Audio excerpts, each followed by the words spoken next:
Hey guys, welcome to my YouTube channel. I am Aanchal Singla.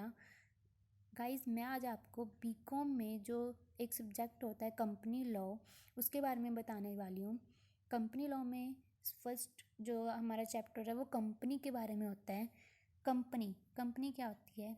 Company जो economy में exist करती है, मतलब कंपनी एक in simple words, company means group of persons associated together for the attainment of common end or goal, either social or economic। Company जो होती है वो हम सिंपल वर्ड्स में कह सकते हैं कि ग्रुप ऑफ पर्सन्स होती है। ठीक, ग्रुप ऑफ पर्सन्स, जो पर्सन्स इकट्ठे होके टुगेदर होके एक कंपनी खोलते हैं। ठीक, for the attainment of common goal. वो एक कॉमन गोल बना लेते हैं कि हम ये गोल हम अचीव करेंगे, तो वो एक कॉमन गोल बना लेते हैं। वो सोशल और इकोनॉमिक बेस्ड पर अपना काम करते हैं। ठीक, ये है हमारी डेफिनेशन कंपनी की। एक हम इसमें ये ऐड कर सकते हैं अकॉर्डिंग टू सेक्शन 312। इसमें एक सेक्शन आता है 312 और सबसेक्शन 2। ये सेक्शन है और ये सबसेक्शन है। थ्री सेक्शन 1 और subsection 2 of companies act 1956। Companies act इसमें लागू होएगा 1956। Company means a company formed and registered under companies act 1956 companies act. ठीक, और any of the preceding act। So a company comes into existence only by registration under the act which is known as incorporation। एक company है जो आती है existence में आती है ओनली बाय रजिस्ट्रेशन। उन्हें एक रजिस्ट्रेशन फॉर्म फिल करना पड़ता है कंपनी बनाने के लिए, कंपनी में एंटर होने के लिए। अंडर द एक्ट होता है इसमें companies act 1956 which is known as incorporation. हम इसे कहेंगे इनकॉर्पोरेशन। सो गाइज, ये तो थी डेफिनेशन। आगे हम देखते हैं फीचर्स और characteristics of company. Independent corporate existence means ये इंडिपेंडेंटली काम करते हैं कंपनी में। जो कंपनी के ओनर हैं, जो मालिक हैं, वो इंडिपेंडेंटली काम करते हैं। लिमिटेड लाइबिलिटी, जो इनकी लाइबिलिटी होती है वो लिमिटेड होती है। जो ओनर्स होते हैं कंपनी के, सिर्फ वो ही लाइबिलिटी देंगे, सिर्फ उन्हीं की लाइबिलिटी होती है, सिर्फ वही लाइबिलिटी पे करेंगे। परपेचुअल सक्सेशन मीन्स अगर कंपनी में कोई भी टॉप लेवल पर्सन्स हैं, अगर किसी की भी डेथ हो जाती है, फिर भी वो कंपनी बंद नहीं होगी, वो कॉन्टिन्यूसली चलेगी। इसे कहते हैं हम परपेचुअल सक्सेशन।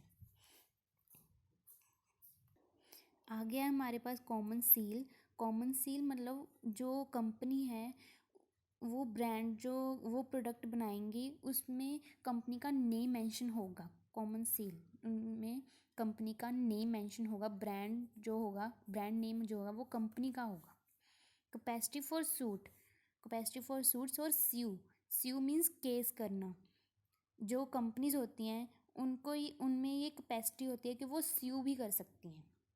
आगे हमारे पास प्रोफेशनल मैनेजमेंट मीन्स कंपनी को ये प्रोफेशनली काम करना आता है, वो उनको नॉलेज होती है काम करने की, वो प्रोफेशनल होते हैं वो काम करने के लिए। सेपरेट प्रॉपर्टी, उनमें उनका एक हक भी होता है, सेपरेट प्रॉपर्टी होती है कि वो जो भी काम करेंगे वो अपने दम पर करेंगे, सेपरेट प्रॉपर्टी होती है। ट्रांसफरेबल शेयर्स, कि जो शेयर्स हैं वो ट्रांसफ़र भी कर सकते हैं, आगे वो शेयर को ट्रांसफ़र कर सकते हैं, उनमें ये भी कैपेबिलिटी होती है।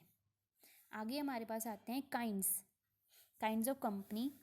Royal chartered company these are the companies formed under the royal charter of the company or by special order of a king or a queen। ठीक, जो रॉयल चार्टर्ड कंपनीज होती हैं वो कंपनीज होती हैं जो रॉयल चार्टर्ड के under companies बनती हैं, और उन्हें एक स्पेशल ऑर्डर होता है किंग और क्वीन का। For example, east India company formed by the royal chartered great Britain.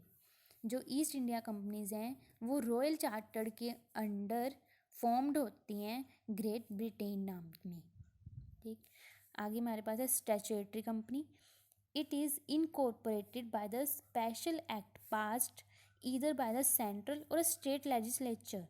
Statutory companies वो होती हैं जो इनकॉर्पोरेटेड होती हैं, मींस जो असाइंड होती हैं, जो फॉर्म्ड होती हैं, जो रिटन अवेलेबल होती हैं, जो रिटन फॉर्म में होती हैं, बाय स्पेशल एक्ट पास्ड, वो एक स्पेशल एक्ट पास्ड करती हैं इधर बाय द सेंट्रल और स्टेट लेजिस्लेचर, सेंट्रल और स्टेट लेजिस्लेचर में होती हैं। For example RBI reserve bank of India from under RBI act 1934, उनमें ये एक्ट होता है 1934 का।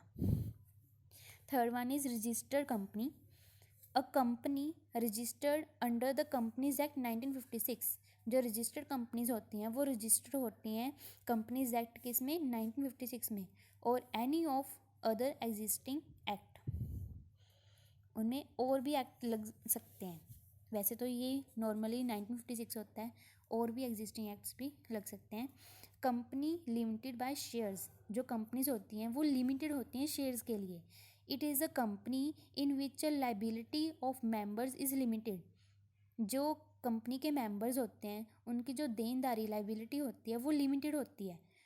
This is they are only liable for the unpaid value of shares held by the members. The unpaid amount can be called unpaid anytime during the lifetime or the winding up of the company. If the shares of the members are fully paid up, then his liability will be nil. कहते हैं जो unpaid amount होती हैं, unpaid जो उन्होंने नहीं दी, जो amount वो उन्होंने नहीं दी वो कहलाती हैं any time can be call upon any time during the life time. वो कभी भी दे सकती हैं ड्यूरिंग द लाइफ टाइम, जब कंपनी एग्जिस्ट कर रही होती है, जब वाइंडिंग अप नहीं होती है, और द वाइंडिंग अप वो तब भी दे सकती हैं जब कंपनी एग्जिस्ट कर रही होती है, और वो तब भी दे सकती हैं जब वो वाइंडिंग अप कर रही होती है company. If the shares of the members are fully paid up then his liability will be nil. अगर जो शेयर्स होते हैं, जो मेंबर्स के शेयर्स होते हैं वो फुली पेड अप होते हैं, फिर वो जो लायबिलिटी होती है वो नील हो जाती है। Fifth one is company limited by guarantee. पहले हमने देखा था कंपनी लिमिटेड बाय शेयर्स, और अब हम देखेंगे company limited by guarantee. In such a company the liability of share holders is limited. जो लायबिलिटी होती है शेयर होल्डर्स की वो लिमिटेड होती है, limited up to the amount guaranteed और invested by the share holders towards asset of the company. जो liability होती है शेयर होल्डर्स की वो लिमिटेड होती है up to the amount guaranteed, जो उन्होंने अमाउंट गारंटी में दी होती है और इन्वेस्ट की होती है share holders towards asset of the company. The amount can only B demanded at the time of its wind up. जब वो वाउंड अप कर रहे होते हैं तब वो डिमांड करते हैं। So it is called reserve capital. So इसे हम रिजर्व कैपिटल भी कह सकते हैं। These companies are formed to promote art, science, commerce, sports etcetera. जो ये कंपनीज होती हैं वो बनाती हैं, वो प्रमोट करती हैं आर्ट में, साइंस में, कॉमर्स में, स्पोर्ट्स में, और एनी अदर प्रमोट कर सकती हैं, एनी अदर फील्ड में वो प्रमोट कर सकते हैं, but not for profit making. वो प्रॉफिट वो अर्न करते वक्त वो प्रॉफिट अर्न नहीं करेंगी, उनका मेन मोटिव प्रॉफिट अर्न नहीं होगा। Unlimited company. A company having no limit on the liability. जो कंपनीज होती हैं अनलिमिटेड कंपनीज वो कंपनीज होती हैं जो लिमिट, जिनमें नो लिमिट होती है लायबिलिटी की, लायबिलिटी जितनी मर्जी हो सकती है उनमें, of its share holders is unlimited company. वो